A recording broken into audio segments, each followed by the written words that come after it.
রাধে রাধে বন্ধুরা, আজকে এই মাংস হবে, মুরগির মাংস। আর এইখানে আছে মাছ, আর এই মাছের তেল আছে। ফ্যামিলি মেম্বার একজন মাংস খাবে না, যেটা মাছ হবে, মাছের তেল হবে। মাংসর আলু কাটা আছে, টমেটো আছে, আর এই চাটনি হবে। মাংসের পেঁয়াজ কাটা আছে, ধনে পাতা কাটা আছে। আর এখানে কুমড়ো দিয়ে, এই কুমড়োটার এই ঢ্যাঁড়সটা দিয়ে একটা টক হবে। আর এই ঢ্যাঁড়সটা ভাজা হবে, আর এই কুমড়োটা ভাজা হবে, 2 পিস কুমড়ো ভাজা হবে। আর এখানে আদা রসুন বাটা আছে, আদা রসুন লঙ্কা বাটা আছে, আর এই লবণ নেওয়া আছে। এবার আমি কড়াই বসাবো। আর এই তেঁতুল জল রাখা আছে, তেঁতুল জল, এটা ভালো করে ভিজবে একটু। তেঁতুল জল এইটা রাখা আছে বন্ধুরা, এইটা দিয়ে টক করব। টক না হলে ভাত খেতে পারি না। এবারে প্রথমে আমি বন্ধুরা কুমড়োটাকে ভেজে নেব, বেশি সুন্দর ভেজে নেব। বন্ধুরা হয়ে গেছে কুমড়ো ভাজা 2 পিস। আমি তুলে নেব এবারে কুমড়ো ভাজাটা।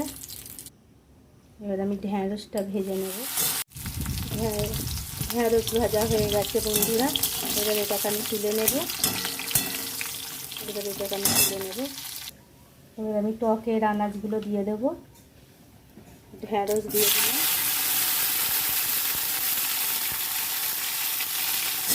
হয়ে গেছে বন্ধুরা। এবার আমি আলুগুলো ভেজে নেবো, মাংসের আলুগুলো ভেজে নেব।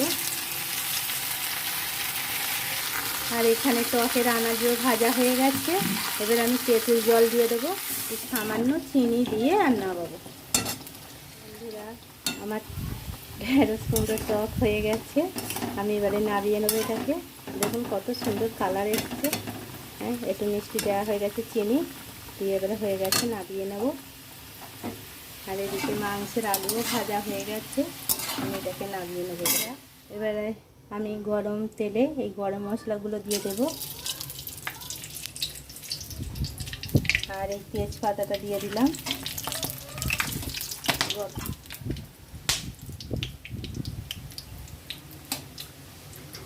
তেজপাতাটা দিয়ে দিলাম, গরম মশলাটা একটু ভেজে নিলাম, নিয়ে কুচিয়ে রাখা এই পেঁয়াজগুলো দিয়ে দিলাম।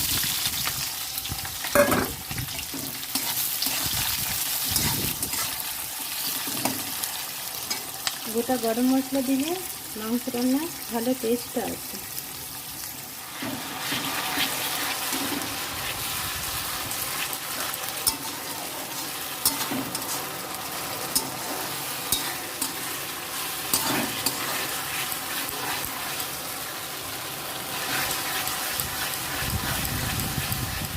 একদম কত সুন্দর কালার এসছে।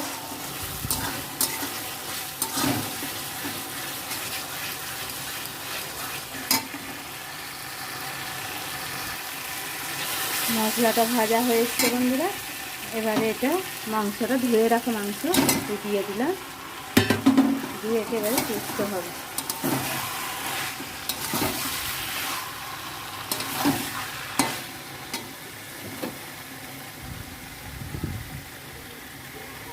এতে একটু হলুদ দিয়ে দেবো, আর একটু লবণ দিয়ে দেবো।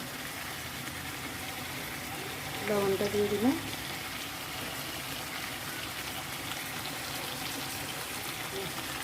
পরিমাণ মতো লবণ দিয়ে দিলাম।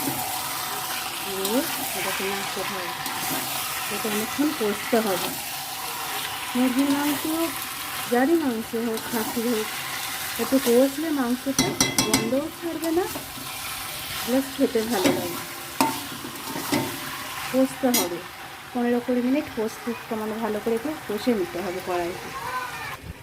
বন্ধুরা টমেটো সেদ্ধ হয়ে গেছে বন্ধুরা। এবারে এতে বাতাসাটা দিয়ে দেবো। এই বাতাসা দিলে চাটনিটা খুব ভালো হয়, খুব সুন্দর চাটনি হয়। বাতাসা দিয়ে চাটনি করলে, বাতাসা দিয়ে পায়েস করলে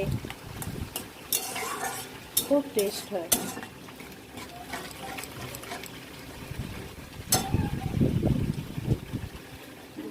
চাটনি হয়ে গেছে, এবার আমি নামিয়ে নেবো। এটা দেখুন কত সুন্দর হয়েছে কালারটা।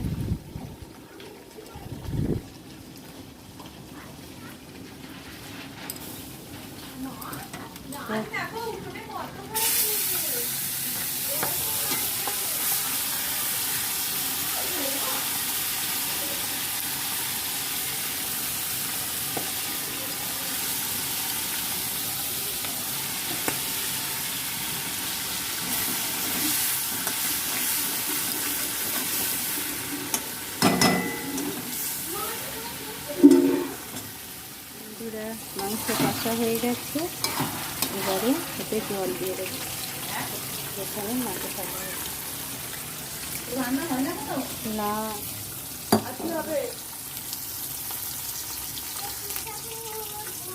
এবার আমি জল টল দিয়ে দিচ্ছি, এবার না চাপা দিয়ে দেবো। বন্ধুরা, এই মাংসের ঝোল রান্না হয়ে গেছে, আর এই টমেটোমের চাটনি হয়েছে বন্ধুরা, আর এই ঢ্যাঁড়স কুমড়োর টক হয়েছে, আর এই 1 পিস মাছের ঝাল হয়েছে, আর এখানে মাছের তেল আছে, এটা মাছের তেল, আর এটা ঢ্যাঁড়স ভাজা। আজকের মেনু দুপুরে এই মাংসের ঝোল হয়েছে, এইটা মাংসের ঝোল, আর এইটা চাটনি হয়েছে, টমেটো হয়েছে বন্ধুরা,